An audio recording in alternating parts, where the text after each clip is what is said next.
Good morning. First of all, let me, on behalf of Governor Brian Kemp and Mrs. Marty Kemp, and I would like to welcome all our federal, state, and local partners, as well as our elected officials who are here today to support this initiative. My program will be, if I will read from a prepared statement outlining today's initiative, with the follow-up by District Attorney Jerry Williams. We'll then have remarks from our governor, followed by Mayor Hardy Davis. Then we'll be able to take some questions from the media. Today we are announcing the culmination of a 2.5-year investigation of an illegal street gang operating mainly in the state of Georgia, known as Ghostface Gangsters. This investigation was initiated based on the gang's affiliation with high levels of drug distribution and violent crimes, to include, but not limited to, criminal attempt murder, trafficking and distribution of heroin and methamphetamine, illegal firearms possession, and aggravated assaults on law enforcement officers. The Richmond County Sheriff's Office, along with the law enforcement partners, have arrested 56 of 77 indicted gang offenders during this operation. An additional 10 individuals were also arrested during the raid, bringing the total to 87 gang defendants. 21 offenders remain at large, are being actively sought as we speak. This makes this operation the largest state gang prosecution to date. Over the past 5 years, the Richmond County Sheriff's Office has prosecuted the largest number of gang-related cases in Georgia. While this is not a distinction that we relish, we want the citizens of Richmond County to know that we will never relent as we continue to strive to make Augusta one of the safest cities in the state of Georgia. This operation follows past RICO gang prosecutions that we have conducted in Richmond County, such as LOE, Loyalty Over Everything, the Sex Money Murder Gang, the Hilltop Posse, and the Rolling 60 Street Gang. This current prosecution reaffirms and continues our commitment to remove dangerous criminal organizations off the streets of Augusta. We believe that attacking criminal organizations at their core is the most effective way to remove lawless street gang members from our society and have the greatest impact on gang prosecution. Let me stress again, the magnitude of this case could not have been accomplished without the help of our law enforcement and community partners. Many are here today, all of which have been listed in your media handouts. I would also like to extend a special thank you to our local FBI partners, as well as the U.S. Marshal Service, who has spent the last several days in Augusta tracking and apprehending many of these wanted subjects.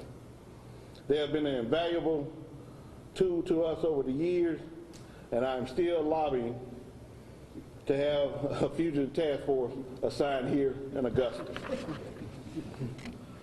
A message to our gangbangers. Our purpose is clear, our promise is true. If you feel that you must continue to engage in criminal activity in Richmond County, it's only a matter of time before your clock strikes midnight.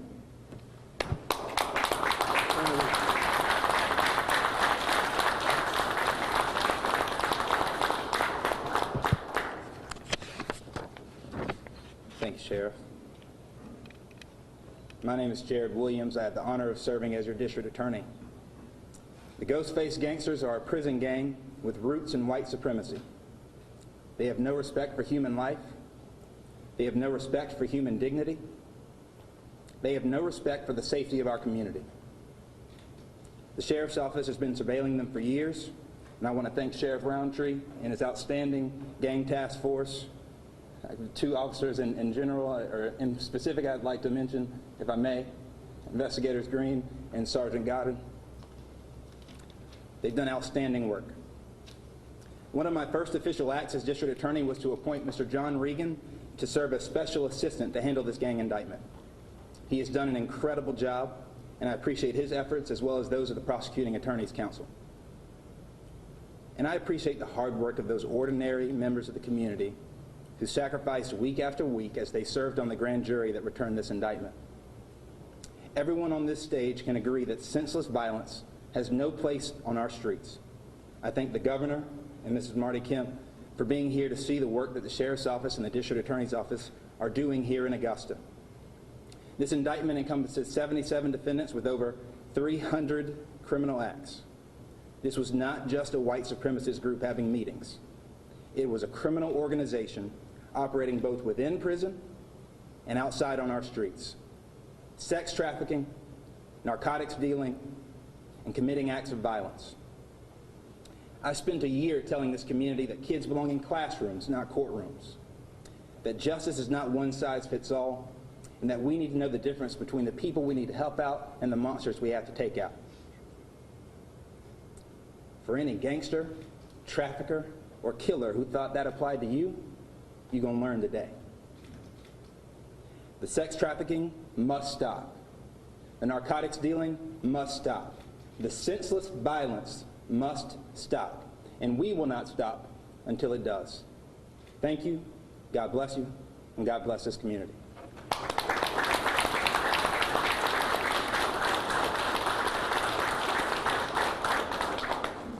Well, good morning, everyone, and First Lady Marty Kemp and I are just honored to be with you, and certainly appreciate Sheriff Roundtree, District Attorney Williams, Mayor Davis, members of the local legislative delegation that have supported a lot of the statutes that we have put in place to allow things like this to happen, and really just the hardworking men and women of local law enforcement. It is an incredible day here today, a historic day with this announcement, and we are honored to be here. I will tell you that you can see through these efforts that it is so important for us to have a great team to tackle huge issues like this, with federal, state, and local partners being involved with that. Local law enforcement, state law enforcement, state agencies, and obviously our federal partners, not to mention our local prosecutors. But the numbers here today are staggering, quite honestly, and it's certainly been a long, hard-fought battle to get to this point, and I, like everyone else so far, just want to thank everyone in the community that's been involved in that, and certainly the men and women that are here today that have been a part of that, but also those that aren't, that are out in the field, continuing to do the work each and every day and going after to pick up the remaining folks that have been indicted to keep our communities safer.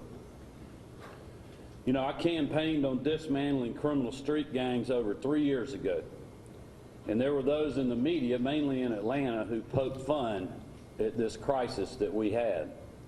They dismissed what local law enforcement prosecutors from around the state knew and were telling me, that this was happening literally in every corner of our state. But because of Marty and the girls and our travels across this state, we heard firsthand from those men and women in uniform and from those prosecutors that were on the front lines of this crisis. And we knew what the truth was, that gangs are the driving force behind violent crime across our state. And that's why, since the beginning, your first family, as your first family, we've worked hard every day to crack down on street gangs and put an end to one of their key methods of income, and that is human and sex trafficking. On that note, I will say that our First Lady Marty Kemp has done more than anyone in the country to bring the Grace Commission, local partnerships, the legislative delegation, and broad bipartisan support to do more than anyone to end human trafficking, to go after these evil actors, but also to bring help to the victims. And for that, I want to thank you.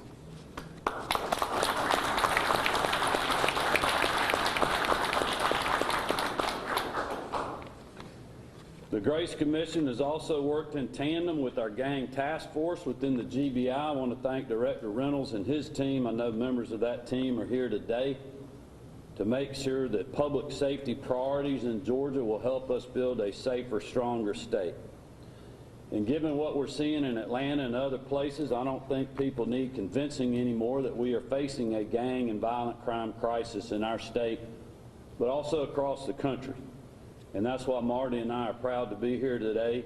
First and foremost, to thank you all for what you're doing each and every day to keep our communities safe, but also to make sure that those on the street every day and the families that are supporting them realize that we know it has never been harder, ever, in my opinion, long as I've been around, or more dangerous to wear the uniform or to serve in law enforcement.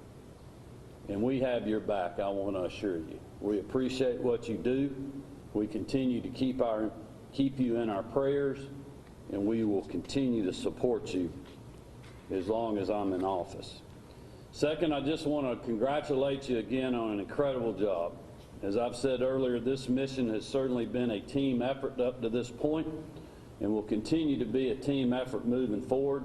And we want to continue to be, from the state's perspective, and for me personally, and for Marty personally, part of that team. So if we can be helpful in any way, I hope you'll let us know. We are committed to working with you all in those efforts. And if there's anything we can do to help, please let us know. And again, Sheriff, thank you for inviting me today. It's an honor to be here, and I'll turn it over to Mayor Davis.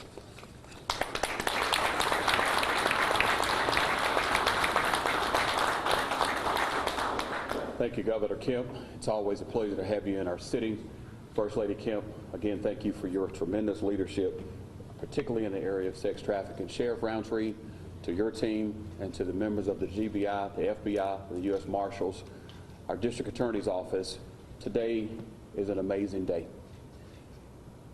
When I took office, the sheriff and I had a series of conversations about how we could not only make sure our city was safe, but we would make sure that he had all of the resources necessary to be able to deliver on days like today.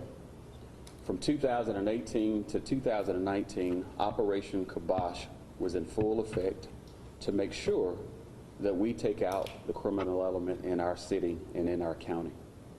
From Rossville, Georgia, to the borders of Chattanooga, Tennessee, if you commit crimes in Augusta, in the great state of Georgia, we will not only pursue you, but we will catch you, and we will indict you, we will convict you. Sheriff, to the men and women of Richmond County who have stepped up, we will continue to fully fund local law enforcement as we have. And we will make sure that you have the resources to put the men and women on our streets, continuing to make Richmond County the most neighborly city in the nation and the safest city in the state of Georgia, because crime will not be tolerated. Congratulations, and thank you for what you do.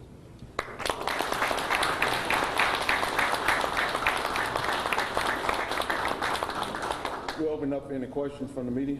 Sheriff, you guys talked about this white supremacist gang. Was this a gang that target minorities and people of color in this particular area in Richmond County where they operate, or just throughout the whole county, throughout the whole state?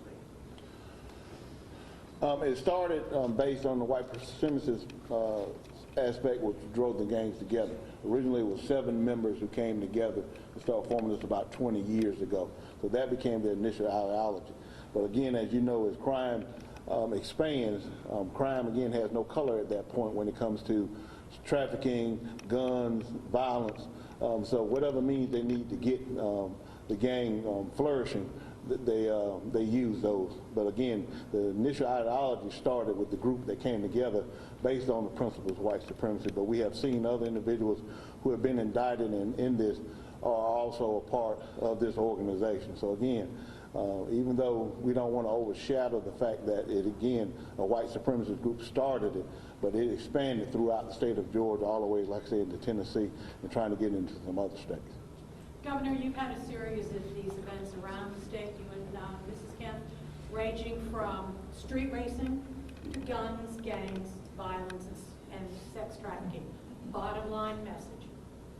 What is the Well, listen, I agree with what the sheriff and the district attorney and the mayor said. We are not going to tolerate this.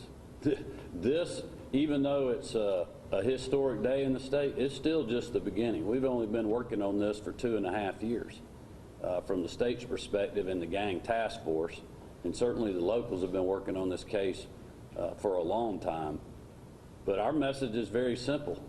You know, you have two choices. You can join these gangs and be part of this, and we are going to come after you. We will be relentless. We won't sleep. We'll work 7 days a week, and we'll chase you wherever you go. And that's really what the legislation was all about, was giving district attorneys and prosecutors the tools to do that, the state to help train those that didn't have those skills or partner with them, as well as law enforcement. It doesn't matter if it's GBI or other state law enforcement, and we're going to continue to do that. And that is the message that people need to have. I agree with what District Attorney Williams said. We need our kids to be getting involved in school extracurricular activities, not in gangs when they're 13 and 14 years old. And I think that's what's, you know, really the message from today is there is choices out there. You can decide to go down this path, and we're going to come after you hard, and we're going to put you away for a long time, or we're going to support you to really move to a different part of your life where you can be part of the community and be a citizen that makes this state such a great place to live in. Governor Kemp, I've talked to many people in law enforcement who say that the anti-police sentiment has led to an increase in crime, not only here but around the country. Do you agree with that, and what do you think, what else needs to be done to kind of combat that? Well, listen, it's real. And we've got to show men and women in law enforcement that we have their back and that we support them and that we have processes when you have things that happen on the streets. And we have to continue to look for better ways to do things, whether it's training, support services, mental health counseling. But we also got to hold people accountable. I mean, there's reasons that people, the general public, are upset and have been demonstrating and wanting their voice to be heard. And when that's the case, we've supported that. And we passed laws in Georgia to support that. Anti-hate crimes legislation, first state in the country to repeal the citizen's arrest statute because of just a tragic situation with Ahmaud Arbery in Brunswick. But we can do both things. You know, we can have the back of our men and women in law enforcement. We also can hold people accountable, whether it's criminals, politicians, or, you know, people in law enforcement or the military. And I think that's what our citizens deserve, and I think that's what they want. Governor, you mentioned the 13-year-olds and the younger people. The sad reality is, for some, joining a gang is a form of family. What do we do in Georgia? What do we do locally to show them programs that will help them be more than a gangbanger? Well, one thing I've seen in the last year is we need our kids to be in school, despite a global pandemic.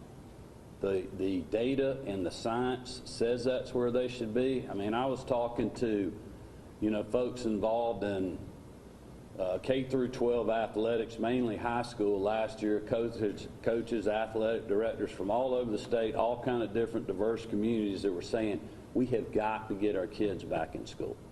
If these kids are not busy, if they're not around the right mentors during the school day, they're getting pulled into other things. They are not getting the nutrition they need. They're not getting the support services that they need.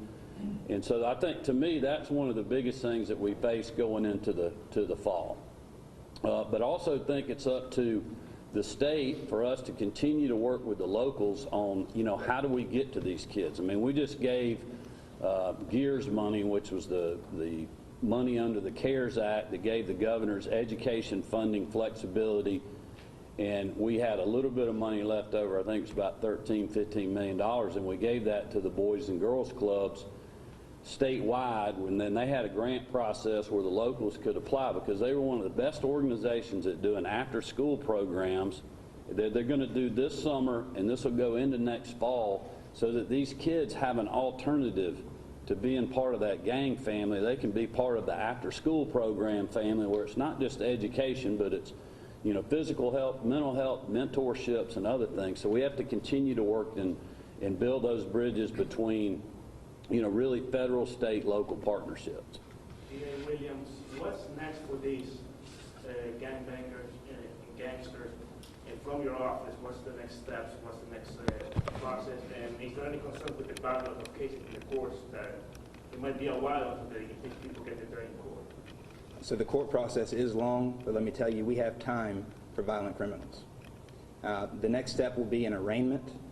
Some of them might waive their arraignment, but the arraignment process is where someone officially enters their typically not guilty plea. That triggers a series of rights that they have. They have to file motions, and then that's when the trial process really begins. We will conduct discovery, where we hand over the evidence, the work that law enforcement has been doing for years, over to the defense attorneys so that they can review it. They can decide what defenses, if any, they have, and then they will make a decision with their clients on whether they want to accept responsibility for what we know they've done or if they want to go to trial. In the meantime, D.A. Williams, what's the likelihood any or all of them are allowed to post bond? I will leave that to the Superior Court. Sheriff, people watching may be concerned that there's still several suspects that have yet to be arrested. How confident are you that those remaining suspects will be arrested soon? I'm extremely confident. I mean, we are very good at what we do. And as we've been doing this over the last 6 years, I think this is our 7th RICO indictment. We have multiple suspects. And again, it's just about our community partners. We have several of the partners here today that have participated, but there's still people out in the street looking for those as we speak. And that number at the end of this news conference may go up. So we feel extremely confident once we identify these subjects that they'll be brought into custody. Because again, when I say we, and I mean me and the entire law enforcement and community partners, they take pride in bringing every suspect, especially to this magnitude. Let me stress again, this is an extremely violent and dangerous organization. As you see from the pamphlet that we passed out, we talk about sex trafficking, narcotics trafficking, firearms possession, homicides, everything in between, carjackings. This is a violent crime, as you can see from the display that we put out here today about some of the guns, the dangerous guns that are no longer on the streets of Richmond County. These guns will never see the light of day again to harm anybody.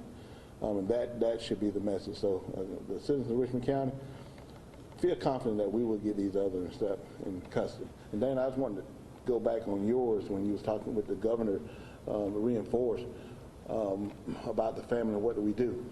This picture here shows you what we do.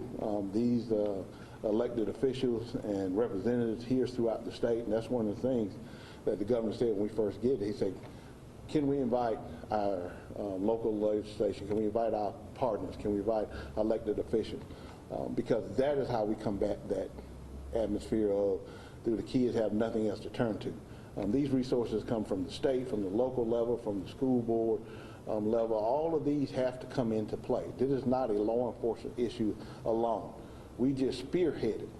But that's the purpose of having all these community partners here. And I will tell you, since I've been in office the last 8.5 years, I've gotten calls from the state legislation, from the local delegation, from the school board, say, what can we do to help you? And those are the calls. And when they make those calls and they mean it, that's how we combat it. We combat it as a community. Like the governor said, this community becomes their family. So that way the gang has no place to go. And that's the message we're trying to send to the gangs, that your days are numbered here in Richmond County and throughout the state of Georgia, because this model can easily be followed. Governor, will you encourage people, other law enforcement agencies throughout the state to look at the Richmond County Sheriff's Office and look at the work they're doing here and say, hey, maybe talk to Sheriff Roundtree, talk to them about how they got this done? Well, listen, the only way these cases work is if we have local participation. You know, GBI, we have to be asked to come into these type investigations. We want to be asked if we're needed, but it's really up to the local law enforcement, local prosecutors to get us involved. You know, that's kind of how we deal with the FBI and ATF and other federal agencies, so we understand how that works, and we appreciate local control and, you know, the constitutional duties of the district attorney and of the sheriff at the local level. But we want to partner. I mean, the reason that we've done all of this is because, you know, in over, you know, really the last 4 years, traveling the state and talking to local prosecutors, local law enforcement, many of them, not necessarily this area, but many people just don't have the training and the background. I mean, these are, as everybody said up here, these are very complex cases. It takes a long time to put them together. It takes a long time to get the indictment. But the tough work is now just starting. I mean, it is no easy task getting these folks on gang charges in the courtroom and getting a jury to see it that way. And that is what, you know, really this whole effort's been about from a legislative perspective, has been to allow us to do that, to go across county lines, to work together in local, regional, state partnerships. So certainly people can look to this case, others that we've done over in Upson County, in other places around the state. And I think every case that we get helps our cause even more, to raise awareness, to have more citizens looking out for this, to have more parents talking to their kids about, you know, you better not be talking to anybody about going into a gang. If somebody approaches you about that, you need to talk to me, or you need to talk to your mentor at school, or, you know, your peer group about that. And I think all of that changes everything, and it's going to continue to take all of us to work on that. But certainly, I think, you know, raising awareness and have others now having the ability to reach out to the sheriff, the district attorney, the mayor, and I, and other, you know, law enforcement folks to say, how'd y'all do that? We got a problem in our area, can only mean good things for our state. All right, thank y'all so very much. And if I can take just a point of personal privilege, again, thank the governor and Mrs. Kemp for taking the time out their day to travel here to Augusta. I know their time is extremely valuable, and I've spoken to Ms. Kemp. And when I worked violent crimes 15 years ago, human trafficking was one of the first things I got involved in, and I know the impact that it has. So please continue your fight. And if I can just ask this local leadership delegation to, you see the men and women in this room, and this does not make up all the individuals who contributed to this particular effort and the continued efforts in Richmond County. But if you can just join with me in just giving them a round of applause.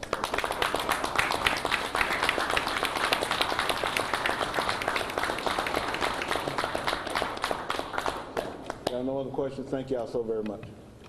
Great job. Thanks for having me. We appreciate it. Y'all keep up.